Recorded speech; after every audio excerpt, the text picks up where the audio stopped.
Good evening, everyone. Welcome to Janavarthini FDPP's weekly knowledge session. Data retention is an integral component in privacy compliance, and today we have an expert sharing his knowledge and experience with us on this topic, data retention for compliance and investigation. I welcome Mr. Niranjan Patil. Mr. Niranjan has over 20 years of experience in the information security industry as a consultant, advisor, and auditor on cybersecurity and data privacy. He is founder director of Opsec Labs, a technology and business consulting company providing solutions to challenges in security, privacy, and compliance.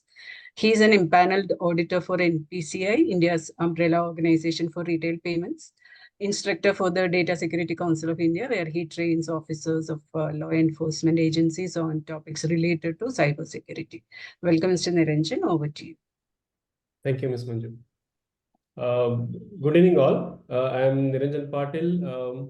Primarily, foremost, thanks to FDPPI, Navi sir, Ramesh, and Ms. Manju for sharing this, giving this opportunity to share my views on this topic.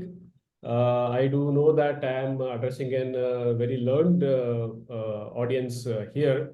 So I'll try to be as objective as possible and then to stay in the scope and then the topic of interest. So I am okay to have throw questions during the review. I mean, based if the host permits. And I don't have any structured content here. Yes, I do have some areas to share, but I'll be sharing my experiences in this data retention for compliance and investigation purposes. So whatever we faced with our clients, industries, companies that we consult, the governments that we work with. So those experiences I am sharing here.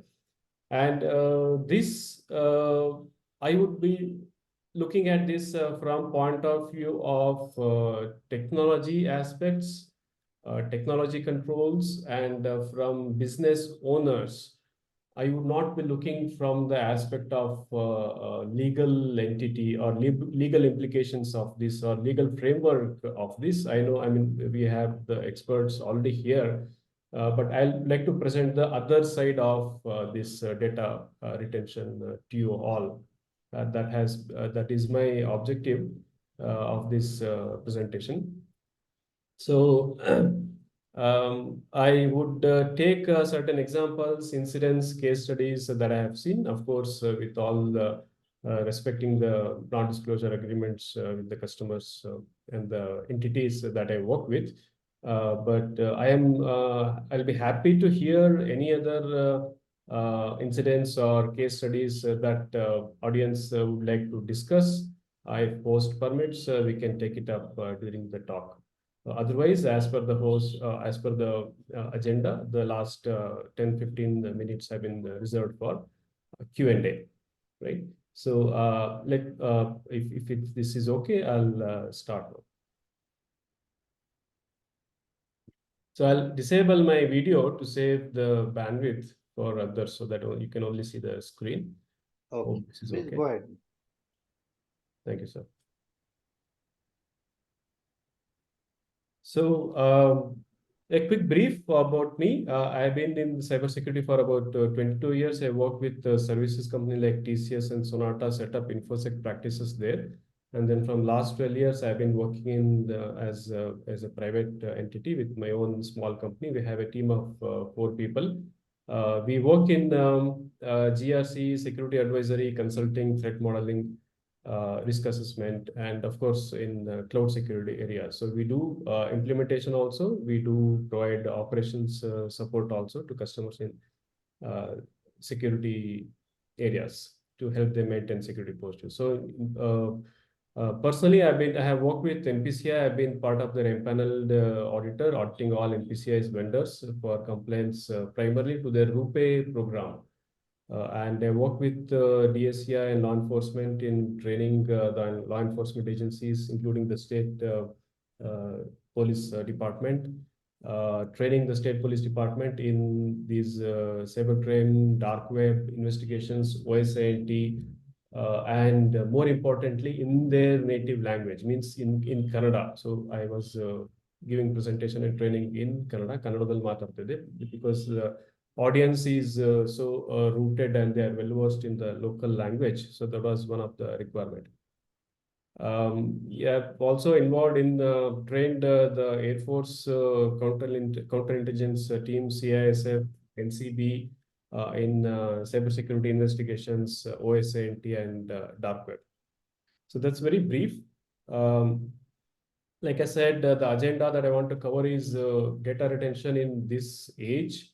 And I want to present my way of understanding of the data retention fundamentals of that, how it is important in investigations, the legal framework and compliance that we need to adhere to, technical aspects of this data retention in retention in various scenarios. So fortunately, I had opportunity to work with companies in different areas, not just in IT, in manufacturing, in government, in education, um, in of course IT services, or even in ISP also, service provider. So we have had faced these challenges of data retention, pros and cons, and then problems, issues, challenges in investigations, and then complaints.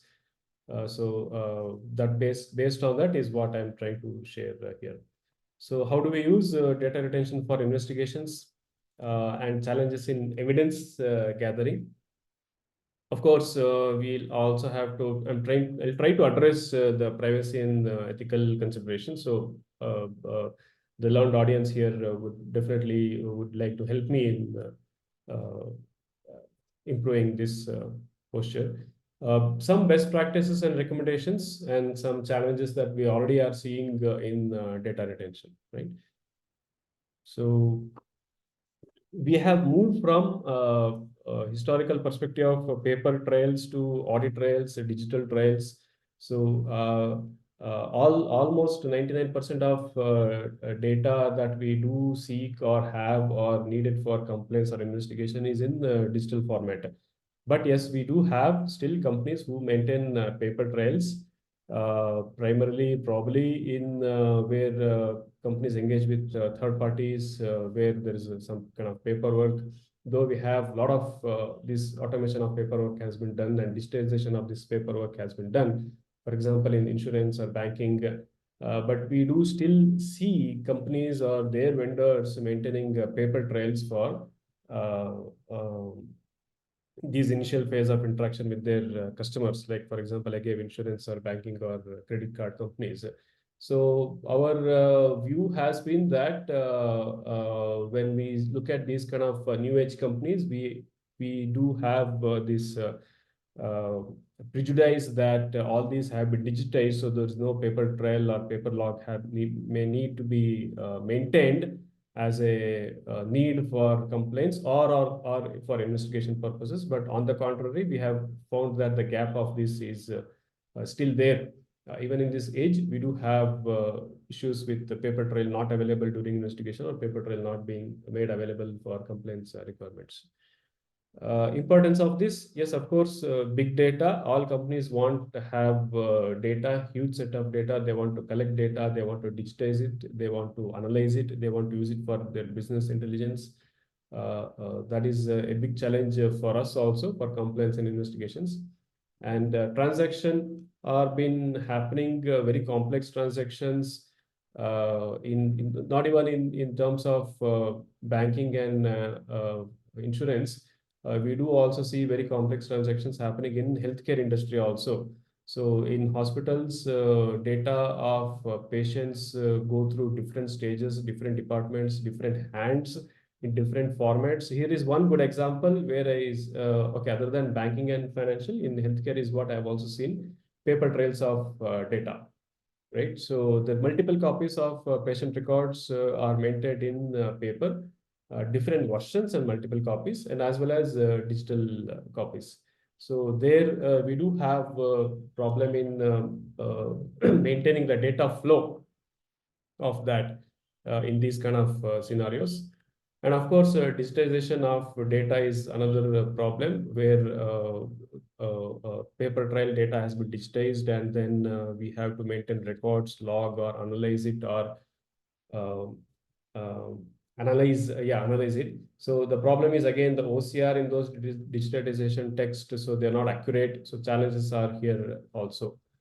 Of course, complaints we talked about. Other challenges are volume of data that these entities maintain. Even if you take a small startup company of 50 members, of about 2 or 3 years old, the volume of data that they collect in terms of as simple as physical logs to their access logs to their premises, to CCTV recordings, to employee data, to business data that they generate while developing their products or designing their products or maintaining their products and services, to customer data, that is IP of another entity, to, of course, finally to end user data. If it's a service industry, then they have a huge set of end user data. Again, that end user data has multiple copies and multiple places, including, for example, we can say, and developer's laptop will also have a production data lying in there, probably a week or a month old data. So the volume, complexity, and big data has created a lot of challenges for us to find these type of data, and then define a scope, which I'll come later. Right. Then again, we have A and ML algorithms. Every company now wants to utilize or make use of AI ML tools to improve accuracy or improve the speed, right? Or reduce the complexity, reduce the resource usage. So even here, the data and tools are data is being collected and aggregated, irrespective of, I can say, um, the consent or agreement or copyright, right? So we have been seeing a case with OpenAI building their model using copyrighted data. So that current I think litigation or case is being run in some court in US, where OpenAI has been accused of using copyrighted data. So that makes a big news for a large company like Microsoft or OpenAI. But even small companies, SMEs, medium and large companies, even in India, are using this data to build their model. So there again, a demarcation for us to what to retain, how to retain becomes a question. So should I retain copyrighted material where I'm not authorized to hold this data, or should I purge it? Or if I am retaining, or should I limit access to it, or how do I adhere to restrictions and then license agreements? So all those questions do come to us when we work on that kind of a data, right? Then again, cloud, like you all know, we all operate on cloud, including these systems, tools, Zoom, the presentation that I'm making, everything is on the cloud. So the content that I prepare, I develop is on cloud is fine, but the content I am a custody of my clients, who is entitled to collect end user data. Then how to hold the data, where to hold it, how long to hold it, where to store it. Again, a question comes, data localization, a question comes here. Though RBI, NPC have been repeatedly talking about maintaining the strict data localization, we do see a lot of companies still very blatantly violate this and then store our data at every other place, every other corner of the world, right? So, but if we want to work with a company where we want to adhere to these requirements, then these becomes very challenging for us, because the borders are very porous, scope is not defined, and the cloud solution providers, for example, if you take a cloud solution, for example, Firebase or any other technology, then where does he maintains the data? He himself will not be able to clearly tell me, right? So as a service provider, it is very difficult. As a consultant to my customer, it is very difficult for us to identify where the data is being stored and then bring it under the scope of data localization guidelines of that country. So there is a lot of what I can say, gray area here, in particularly about data localization, that probably we'll visit again. Decentralization, this is again a challenge for us.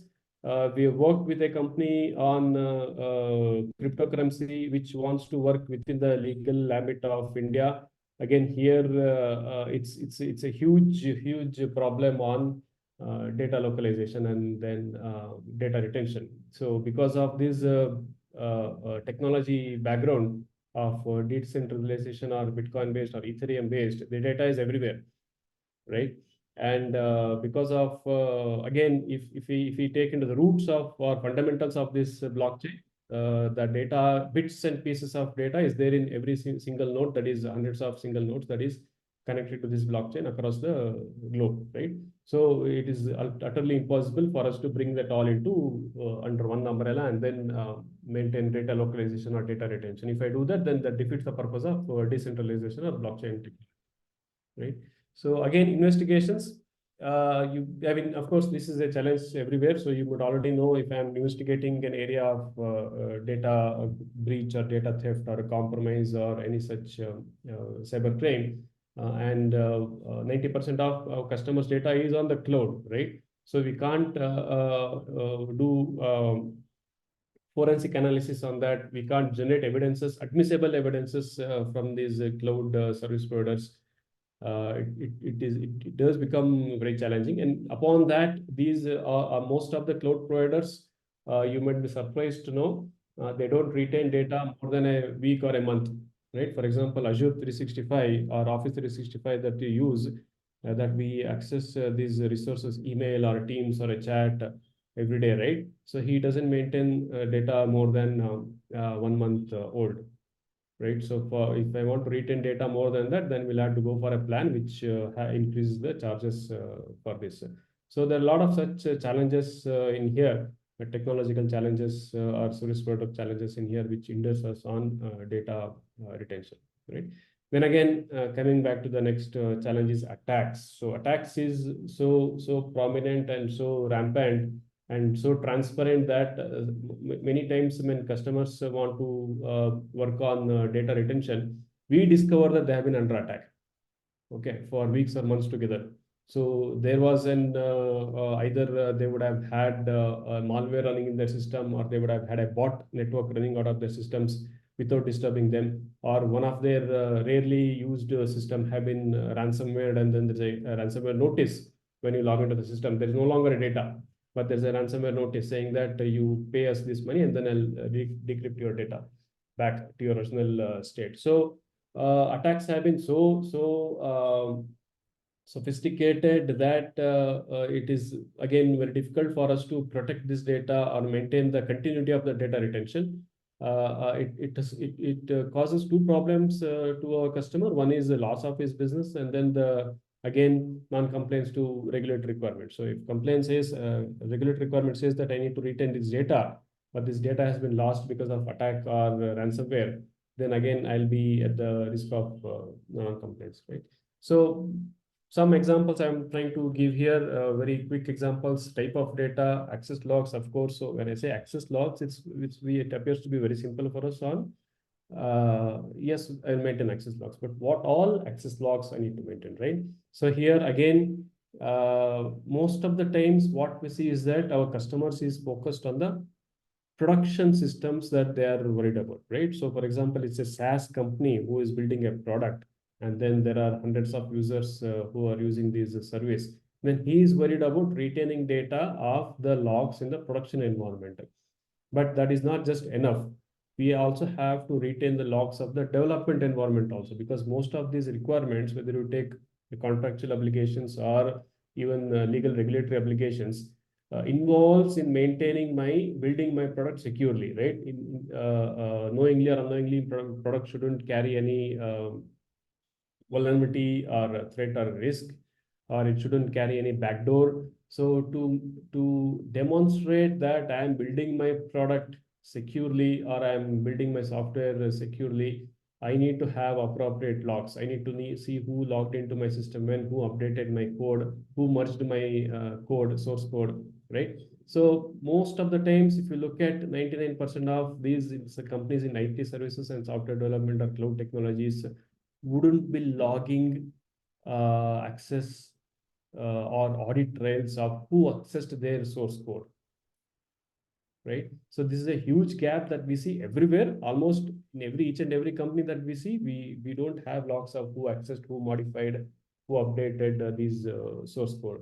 So access logs to this source code is very prominent, very important for us. Again, access logs of the machines when they logged in is very important for us. We have had instances where an ex-employee who left the company then came back next day. He sat outside of the company in lobby somewhere and then accessed the Wi-Fi network back because their Wi-Fi network was not secure enough. The password was same. I'm sure this is the case in most of these small time companies where they don't have a robust technology and having a secure Wi-Fi standard. So they will have a static password. So this employee logged into this Wi-Fi insecure Wi-Fi network, and then he sent a couple of threatening mails, and then he deleted some of the data which is there in the server. So when this incident happened, we did discover that it has happened in so and so time ago or so and so way. But not surprisingly, there were no logs on the Wi-Fi activity. So who logged into this Wi-Fi network? What device at what time? What password were used? Right? What is the MAC ID of that machine was not logged anywhere. So that data is lost. So there is no way for my business, my customer, owner of my customer business to corroborate that who did this.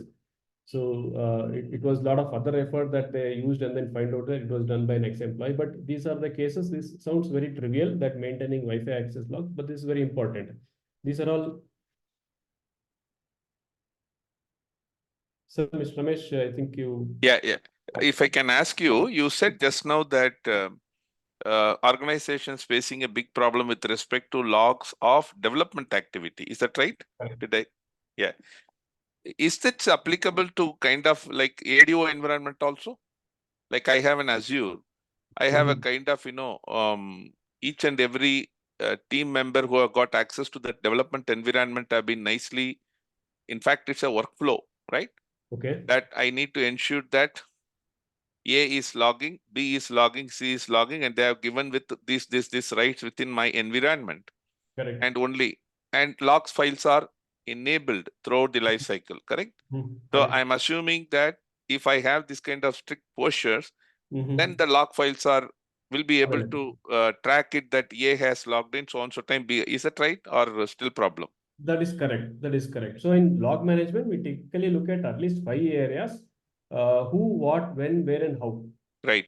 So these 5 properties is what we need. So as long as this log management is logging at least these 5 properties of that activity, then it is helpful for us. So companies will have these robot systems like you said, which have this workflow established and the logs are maintained. But in most cases, if you could see, all modern new age companies use cloud-based source code management, right? Like GitHub, I GitLab, got or it. Bitbucket. Understood. So Great. all those entities don't give you event logs. Thank you. I got it. Thanks, Niranjan. Yes, sure. Welcome, Mr. Ramesh. So that is a primary challenge with companies who use this kind of a service. Even if you go for a paid account of GitHub, he doesn't share full-fledged logs on the system, right? So it is not on the system. You will have to put an additional effort to download the logs and keep an archive of it if you want to meet your requirements. Now, how long I have to maintain these access logs? Again, different legal requirements have, different complaints, regulatory requirements have different requirements, right? So whether if you take PCI DSS, HIPAA or something, but how long should I maintain to protect myself from incurring business loss or from incurring reputation loss or from absolving myself of some cyber activity, right? Cybercrime activity or illegal activity. So if I don't have a log, if I cannot help myself in showing that I didn't do, someone accuses me of something, and if I cannot show a log that I didn't do this, then it will be very difficult for me to stretch myself into these non-productive areas of legal tangles and all, then waste my and my company's resources. So the question is, yes, you have to maintain logs as per the compliance requirements, but are you also maintaining logs to help yourself in investigations? So this is the challenge that we have seen everywhere. At least personally, my company has seen this, where the logs are not there because they are trying to minimize the storage, of course, and then adhering to, for example, privacy requirements of GDPR or privacy requirements of any other country, right? So what is the balance that they need to find? Again, GDPR, if you take, they don't say that you should not maintain logs. They do, you can maintain logs, but if you're maintaining logs, then you apply these controls as per the standard or requirement, right? So to save their cost, they cut they compromise and then on these storage, and then what to log, how to log, how long to log, compromise, and then they lose the valuable data. So in almost all the investigations that we do, investigations or incident response is the word in industry what we call that we do. The lack of these logs is what hampers us in identifying, right? So it's not just in absolving themselves of crime, it is also to identify how the attack happened and how to prevent that in future, right? So if the log was not there, we can't even conclude that how the attack happened. So we can't even give a recommendation on what they should be doing to stop these kind of attacks in future, right? So transaction logs, again, this is also business oriented, your workflow oriented, but within this, again, transaction logs are not exactly same as access logs. They're complementary to each other. The transactions are what change have been done in these systems, right? For example, database transaction logs. Again, database logs, when people look at adhering to logs in databases, for example, with GDPR or other PCI regulatory requirements, they look at access to these database, right? But we also have to log off, keep a log of activities that has been done on the database, right?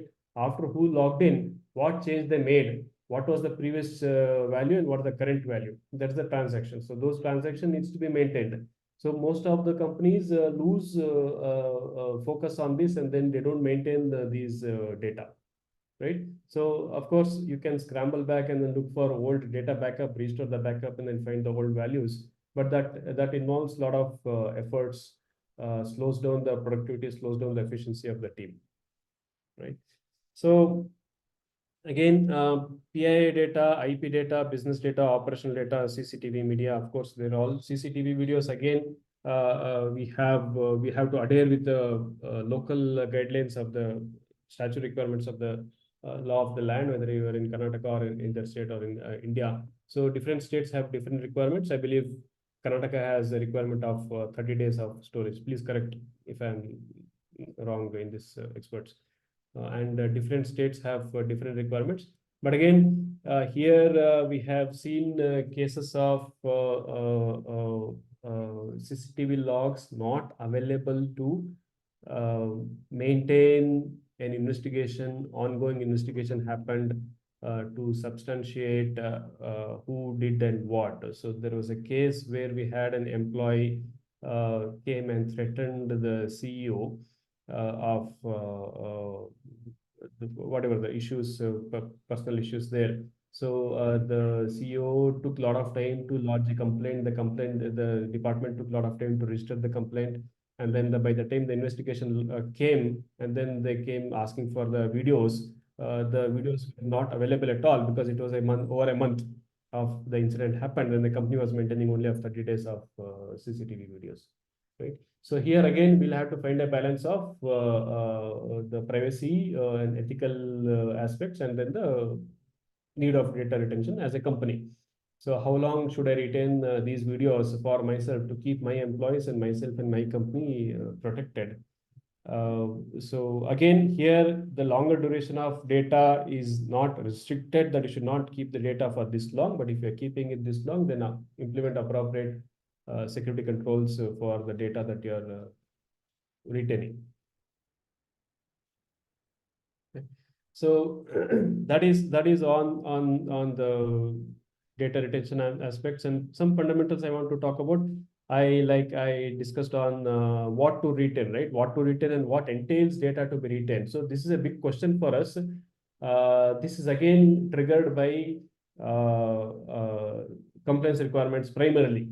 So it is the compliance requirements or company's business objectives. So if the compliance requirements says that you have to retain only then those data is retained, or if the complaint requirement doesn't say anything about the data, then the customer doesn't store copies or instances of that data. But what to retain is a very important question. Even here, we have seen ambiguity in understanding of the scope, understanding the context, understanding the interpretation of the legal jargon. on what to retain and how long to retain. So, for example, the RBI regulatory requirements, but again, I'll ask experts here to correct me if I'm wrong, talks about data localization. The data localization circular applies to all those what they called the payment processing entities, PPO or PSO, and then all those companies in the fintech and banking and financial area domain. And they also say service providers, right? So that one word of including service providers in that circular has created a problem with a lot of my customers. So my customers is not clear if they are a service provider or if they are only a solution provider, or if they are only providing stopgap services to these entities. So if my customer's product is not being used by bank in his own environment, then should he retain the logs as per RBI requirement, or should he have the data localization as per RBI requirement or not? So there is a lot of interpretation problem in here with the customer. So what to retain, how to retain, where to retain is always a question. It's an open question with all customers. Sorry, I think I saw a question here. Okay.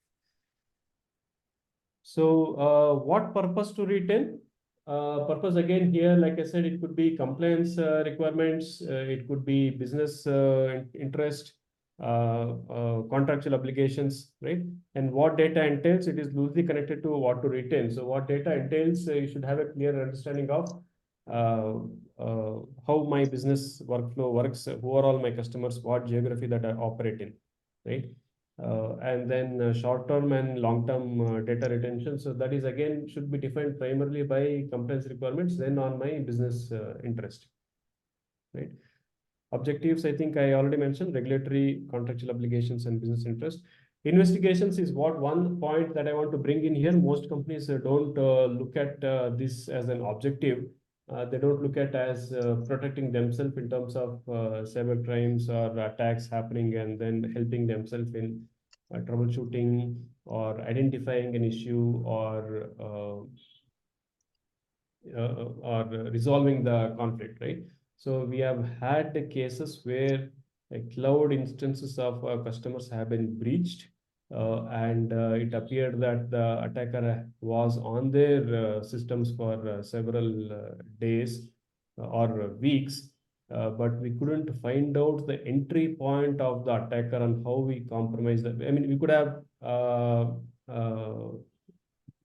We were in the process of mitigating that risk, means removing the access of the attacker and then kicking him or her out of the system, and then securing our system. But we were also wanting to know that how the attack happened. So we isolated the system and then started sifting through the logs. But again, like surprisingly, like I said, access logs of these systems were being maintained for only 1 week, but they were maintaining all the application logs for about 90 days. So the focus of customers on what is important has been problem here. So we had to isolate the system, remove the attacker, and then secure the data. Beyond that, we couldn't find out how the attack happened. We could simulate the attack ourselves on those test machines, and then what of the attack happened. That becomes a separate entity, separate work of doing a penetration test. But that will take us much far further from finding a solution. So in this case, yes, the system was secured. The rogue access or unauthorized access were removed, and data loss was not imminent.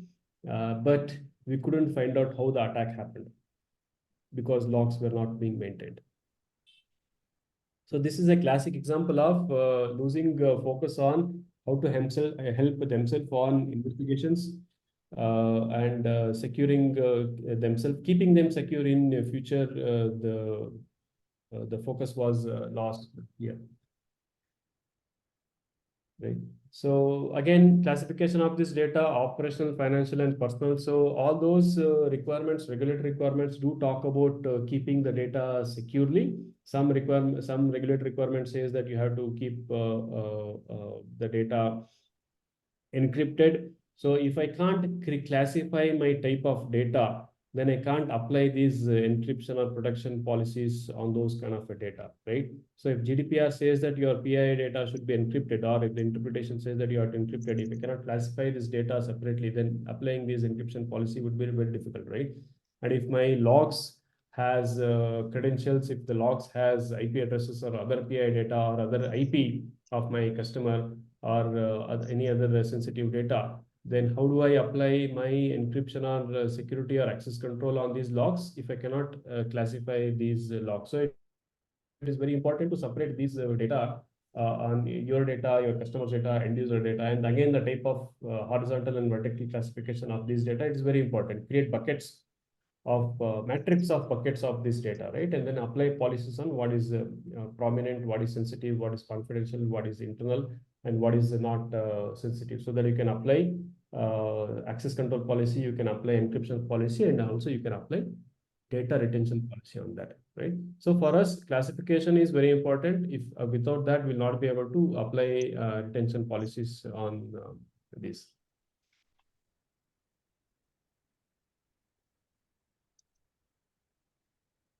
Sir, I think I am seeing some question, Mr. Dr. Mahendra Limay. Sir, yeah, advocate, sir. How much data localization certification can be relied upon when cloud doesn't guarantee about exact location? Yes, sir, we have had this problem. Some vendors have been coming out upfront. For example, Google has recently changed their policy saying where I can select where my data resides. For example, if you use G Suite, most of us companies use G Suite, right? So till some time back, I was not aware of where my data is. If my 50, I'm creating an email account of my 50 employees, and all these employees are having mail, sensitive data, folders, and all. So it was not clear on where the data is being stored. So till recently, some time back, it was not visible to us, but now they're making some changes on. I can select, if I create a new account now, I can select where my data can be stored, provided they have a data center in this region. So exactly, because Dr. Limay, as far as my understanding goes, if you are using, let's say, Microsoft Azure, I just forwarded that link also to you. Can have a look at it. Now, especially from the privacy perspective, let's say I can select the region. Now I am operating from a country called any one of the country from European Union. Then I can say that my instance need to be maintained within Europe. That's all. Then it provides that facility. Now, if I'm selecting India, then this guy gives me a provision. I myself can ask for it, whether it is in Pune or Hyderabad or Chennai or Mumbai. So I think at least with the main CSPs, this provision is available. Correct, no, Niranjan sir? Now Yes, it's yes, available. that Okay. is correct. It is available in some services like Google Firebase. Firebase is like a database, SaaS database. Some might be aware of this. So even in Firebase, where hundreds of customers' data is stored, there also it was not visible till some time on where the data Yeah, now it's is okay. being stored. Okay. So same thing with MongoDB. You might have heard of MongoDB. It is a database. Right. So MongoDB also offers a SaaS solution. Means you don't have to worry about setting up your own database, but you can use a database on the cloud.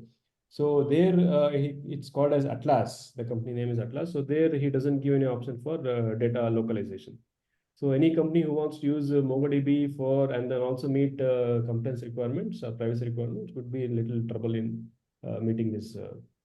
So there are a lot of such cloud service providers who are still not giving appropriate control on data localization, except these large Azure and Google. There are other companies who are very popular in providing these SaaS solutions, but there is no appropriate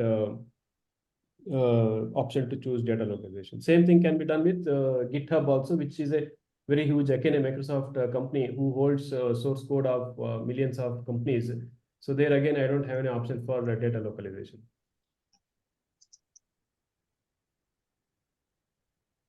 So if I'm right, then it's very simple that one, your contractual obligations, two, your regulatory obligations should drive you to select your cloud service provider, Yes. who should take care of your respective requirements. Otherwise, Right. obviously, I'll be landing in. So I will not go for MongoDB if it's not providing me, right? Correct. Now today I will select, let's say, even Google Suite, which Mhm. provides me HIPAA compliance. Otherwise, I will not go for it. Correct. Correct. Correct. So that is It might be expensive, I understand, but I need to, because it's not any more optional, right? For me, it's an obligation. So I need to really adhere to, so I need to pay money. correct. So as a compliance people, we do insist on that. Yeah. But again, we in different scenarios, different people or teams win. Some places business teams win, and some places compliance team wins. So that is again. Yeah. So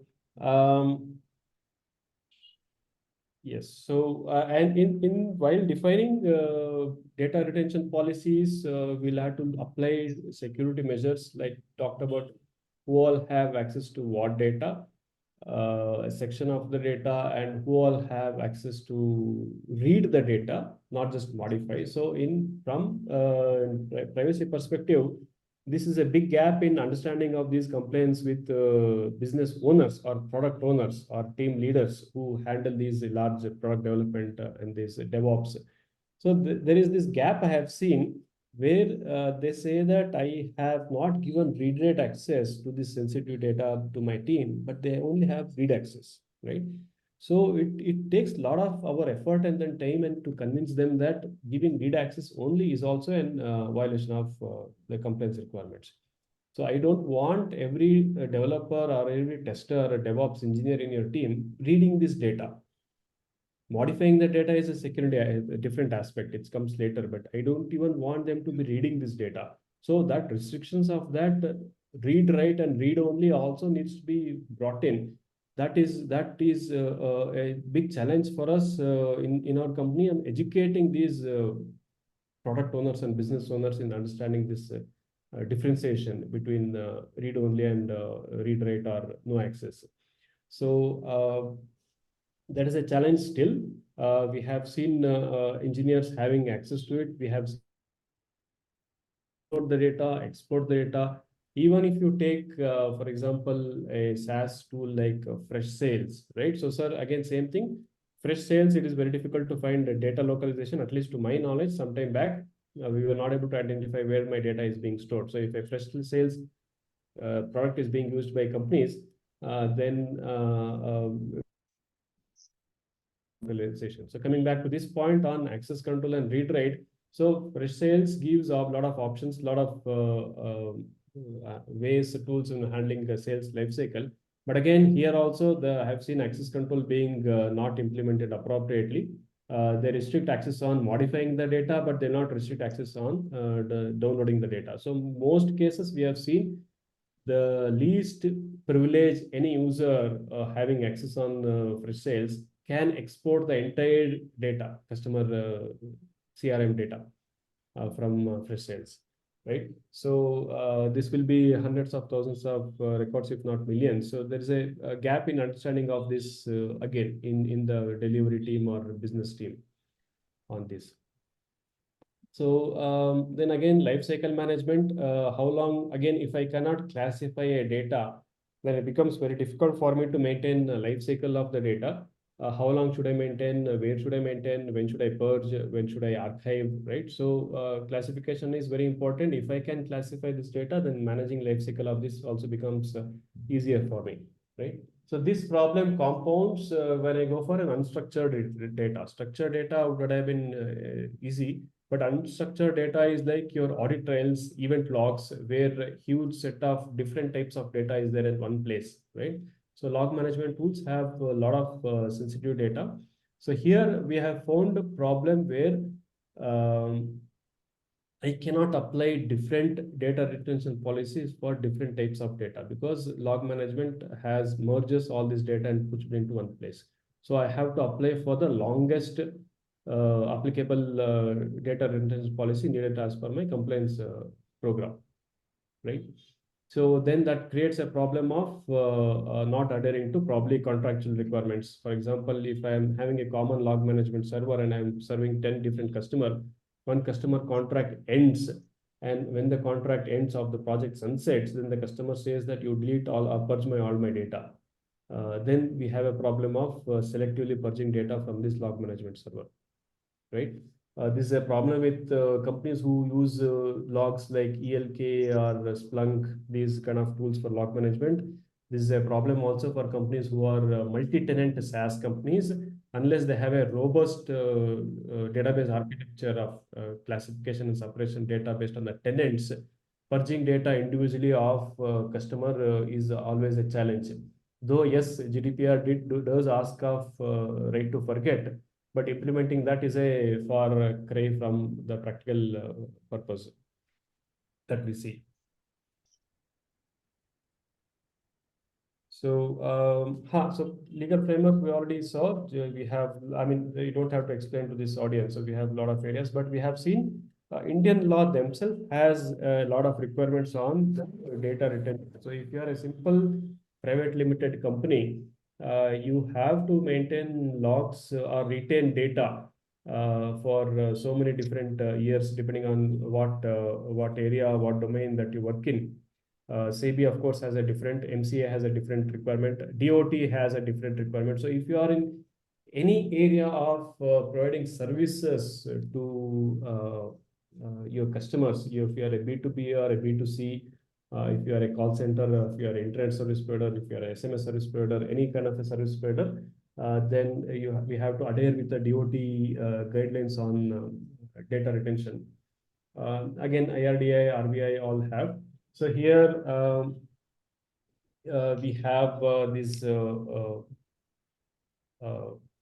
DOT requirement on data retention or CDR retentions for for example, a call center. So you might all be aware that to run a call center in India, we'll have to take appropriate license from DOT, domestic call center or international call center. So we have had an case where a company with a call center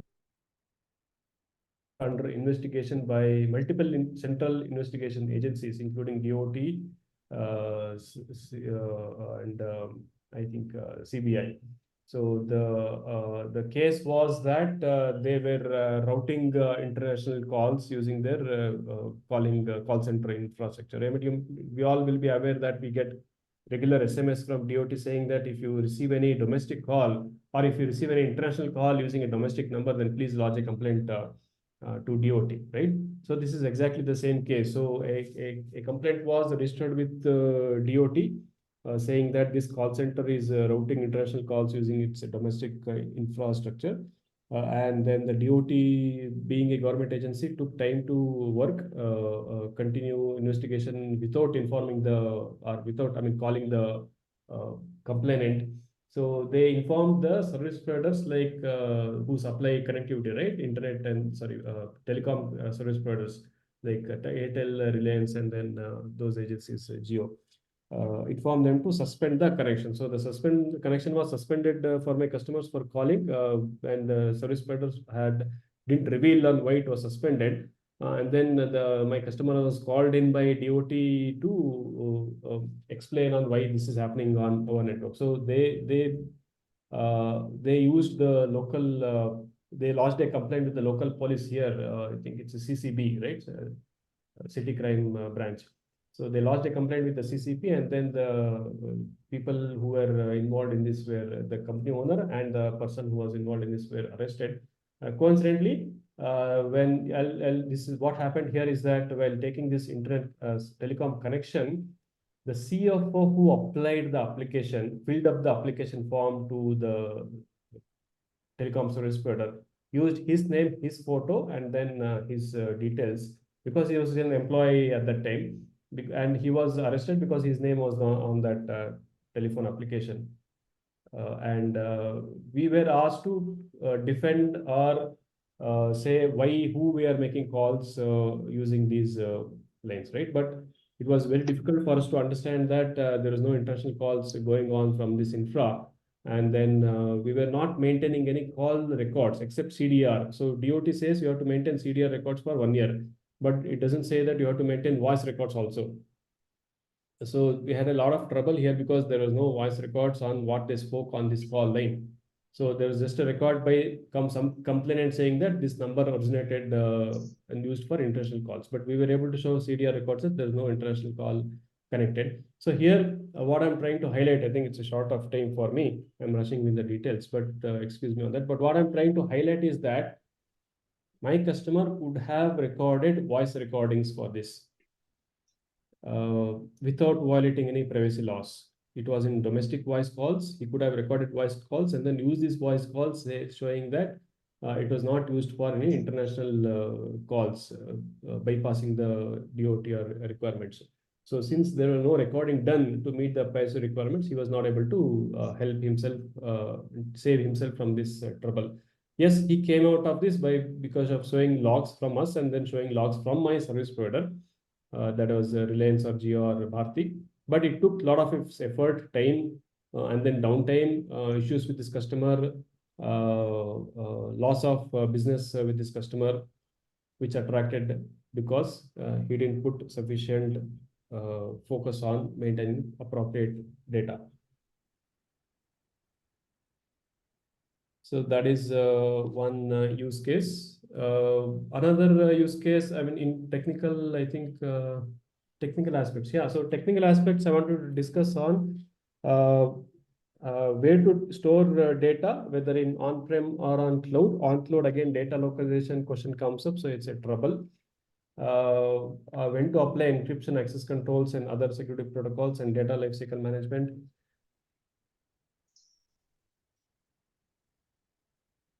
And I think, yeah, I had a couple of more topics. So, excuse me, I'm browsing through my rough notes on this. So we have also had issues of data retention where employees were using their personal activity, right? So when this case of yeah, this is a classic case which has come out just a few weeks ago. There's Apple is fighting in lawsuit against some activity, and then they have asked one of its employee to submit their iPhone back to Apple for investigation, right? So it's Apple's own employee in US, not in India. So, but what the employee has done is that they have used these devices for their personal activity, though it was a company issue. Like anybody else, they used WhatsApp, they used SMS, they used email, they used the mobile phone's camera to capture photos and videographs of their family, of themselves and all. So it had a lot of photos which were uncomfortable, which were personal photos of themselves and their family.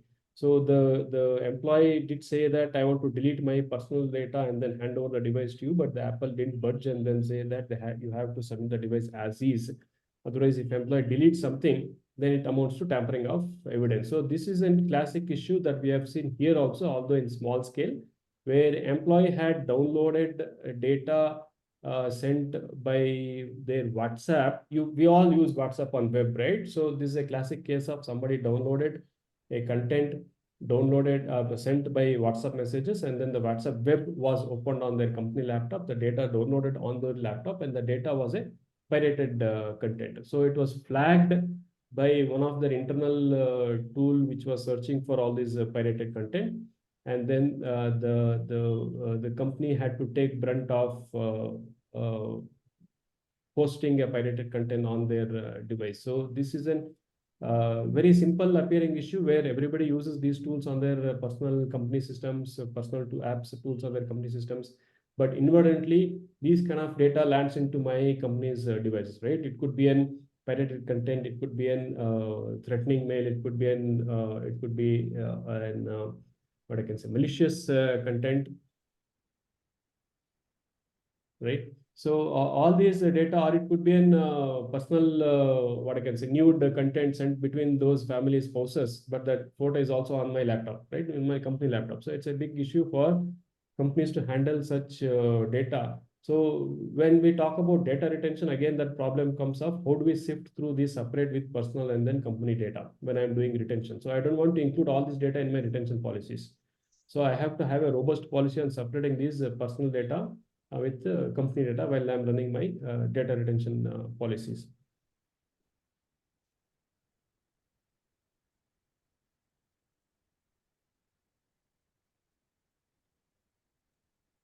Niranjan, Ramesh here. Yes, sir.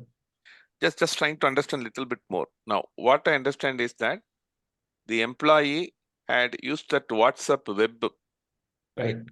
And then downloaded from his WhatsApp had opened, obviously.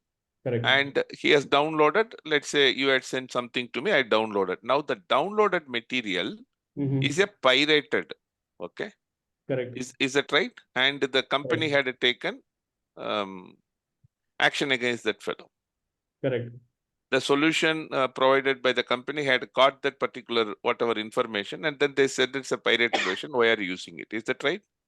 Correct. Correct. Actually, cut short that, fearing of time, what has happened is the data retention policy was applied on the device backup was taken, the backup was taken and then stored in an archival, okay, a global location. So when the complaints team were searching through those, scanning through those archived data on that global location, these content were flagged.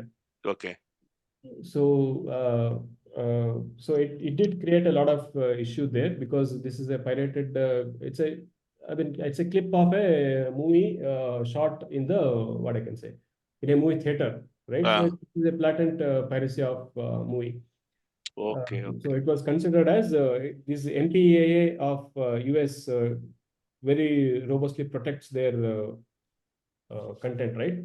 Motion Picture Association Right. piracy. So it was flagged by them, and then it had created a lot of ruckus. So it was data retention policy applied without sifting through this data. Okay. Okay. Very nice. Very nice case study. Thank you.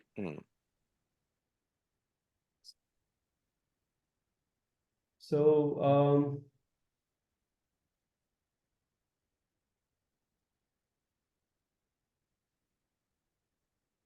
okay. So again, in technical aspects of data retention, we have trouble applying the anonymization or pseudo anonymization of this data, because again the data buckets were not created or classification of data were not created. And then if I apply anonymization, then again it's a two-pronged problem for me. One is then I cannot use this data to help myself during the investigation, because it's already anonymized. It's a one-way anonymization, right? So de-anonymization might be a thing in the market, but again, it's not practical in most places. So anonymization of data is always a trouble. Should I anonymize and then help protect myself against privacy issues? So then I don't have to apply any controls on that, right? I don't have to encrypt it. I don't have to protect it, because it's anonymized and it's not much of use to anybody. But if I anonymize, then I can't use this data in my investigation. So that is always an issue for us. And in data retention policies, when we look at data archival, when we look at the cloud solutions, there we find a problem of forensics, right? So for us to have this data admissible in court, again, I would like them to correct me. I'll have to generate a data that is admissible in the court of law. So downloading some content as is in a text file without appropriate controls, without appropriate proof, without sanctity, or without creating a hash value of that is always a problem for us. So in most times, the data that we take from cloud is not admissible, because there is no way for me to prove that this is the data that I downloaded during that time of time, and this is the data that has been maintained integrity till the time of the crime, whatever has happened, right? Or till the time of the issue that has happened. So forensics is always an issue for us. My data retention policies should be able to meet my requirements for forensics and then evidence submission in the court. So otherwise, then my data retention policy would not be of much help to me at all. I could prove myself that it happened in this way or it didn't happen in this way, but I'll not be able to take help of this in court of law in most cases. Please do correct me here, sir. Again, the new trends, challenges that I see that we face here is these AI tools. So OpenAI, ChatGPT is what we hear on the outside, but a lot of companies are already building their own AI LLMs, right? Large language models within their company for their own private use. So there they have already started using data that is available in their entire network, data that is theirs, data is of their service providers, data of their customers, even data of their employees. So Data retention for LLM and data privacy for LLM is also very important for us. We have found issues where a lot of employees' personal data has been also be used to train their large language models, AI models. So application of the data buckets, that what I talked about, classification of data, and then using only those data and then applying appropriate data retention policy is very important in these cases. We don't want these to be used in training models and then the data going and being stored in so many different places. Same challenge is also with decentralized tools. Blockchain is only one decentralized tool, but there are a lot of other tools which use decentralization. There is contracts, e-contracts that they use decentralization. So here again, data retention is a challenge for us. So yeah, those are some of the challenges that we see in data retention.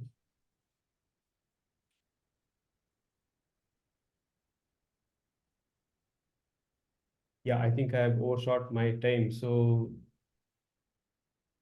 I would request host on open this session for Q&A. Manju.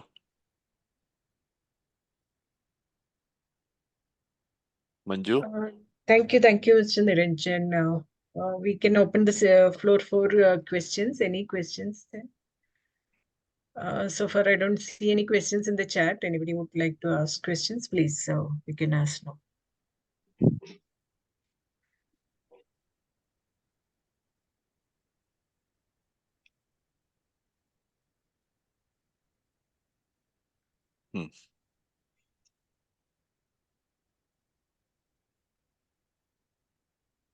Navi sir, would you like to add anything? Specific, Mr. Subraidu, how do you look at this data retention and SOC 2 compliance? Is it different or is it similar? SOC 2 has some points of focus on meeting data retention requirements, both in the security and the privacy points of focus as well. From auditing point of view, there's always presents challenges, particularly if you are not technically oriented, right? So this does pose challenges for us. And maybe Niranjan, if you, as an auditor who's a kind of you were to want to perform an audit and come to some kind of assurance that the organization is actually implementing its retention policy, right? How would you go about it? In terms of SOC 2, sir? Yeah. So for example, the organization might say that, okay, I have a retention policy, and the policy will say, you know, it list out some things, right? You know, unless it's required for legal purposes, unless required for, you know, any dispute purposes, something, this kind of data we retain for 8 years, financial data retain for 8 years. The other data we retain for 3 years. That's what they state in the policy. Okay. At times when we ask them for, there were some instances where, let us say, there are certain contractual requirements also where a customer who terminates the contract says that, you know, please do delete my data and send me a copy of my data in according to the contract terms. And the CEO sent a mail that, okay, we'll do it within 30 days. Okay. And then after 30 days, there's an email that isn't okay, confirmation we've done this and all. But there's always this question, you know, have they really deleted or not? And what kind of evidence could you ask for is the question. And again, the question is, they might have deleted in some production instances, but any dev test instances, if any backups instances, for example, they've actually deleted in all the instances or not. What kind of audit evidence could one ask for is something that always stays at the back of your mind, right? Correct, sir. Correct. There is a challenge that I have seen too. We look at the two ways to approach this. One is we use something called the tagging the data or metadata, right? So we tag these kind of data where customer holds rights to this data. But I am a custodian who is holding in my system. So we tag the data, what customer wants to. So wherever the data goes, wherever the data flows, it leaves a trail of where the data has been sent and who has access to the data. So those two entities I may always maintain if I am complying to my customer requirements, and that along with the data, access logs are also shared to the customer. That these are all the people had access to this data, and this is the last person who had access to this data before you delete. So, and in purging the data when the customer contract ends, again there are so many different ways. So this also answers your first question of data backup. When the backup happens in multiple locations, it goes. So if I'm tagging the data, if I'm storing the metadata, then I'll be able to trace where all the data went, so that it doesn't lose focus of me and then goes there and stays in the 10 different places at archival, right?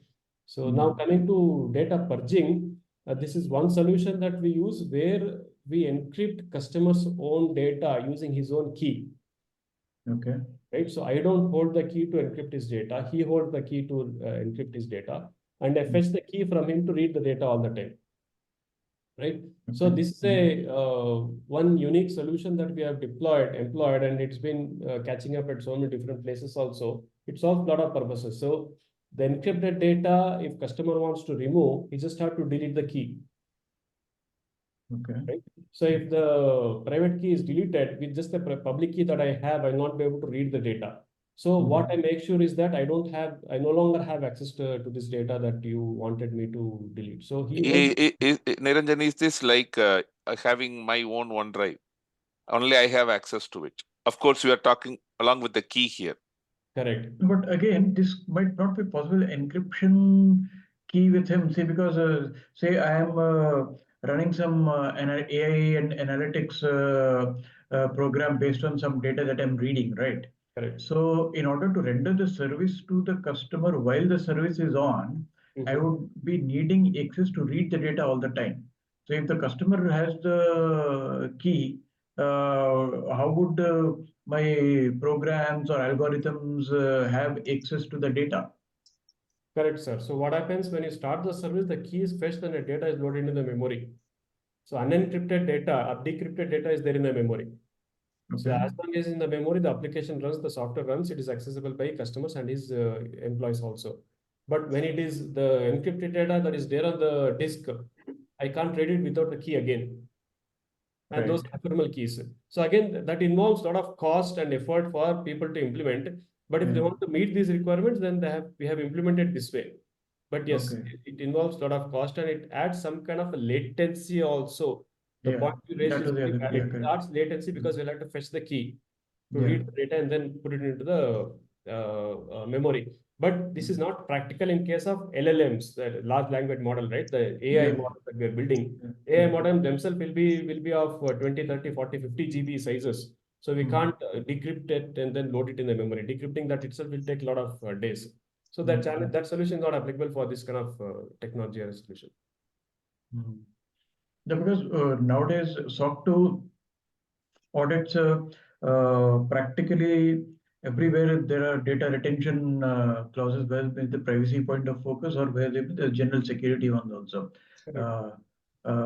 And you know, when you go for audits, you always have this doubt at the back of your mind. I mean, there will be some mail and communication, yes, you confirmed and all. So you feel like taking it at face value. Have you really done your job as an auditor or not? Is a doubt that you get.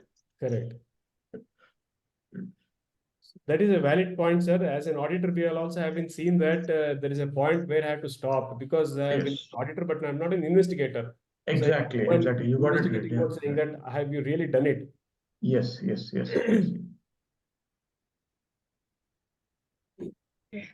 Thank you, Niranjan, for taking us through the various aspects of data retention.